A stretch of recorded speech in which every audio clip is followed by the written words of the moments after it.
When it's in too high, the back wheels are only engaged driving. When you put into 4 high, then you've got the ability of these wheels both spinning together. So at the moment it's in 2 high, and I can spin this one, and you can see the other tyre is not spinning. Okay, I'll put into 4 high and both will spin. But I've taken the old system out where it's automatic, and I've got it manually. I've got to do it. So you can turn it to 3,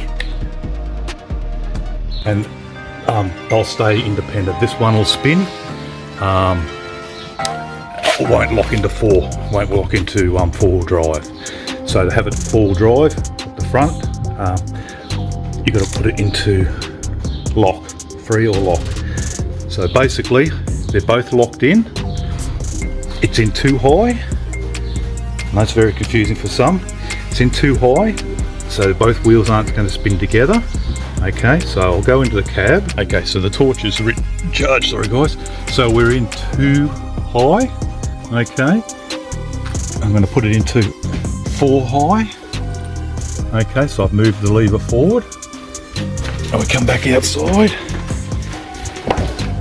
Remember, the hubs here are locked in, ready for 4-wheel drive. So when I turn this one here, the other one should turn as well. See that? And that's how you get your 4-wheel drive operation. Awesome. Thanks guys. See you on the next one.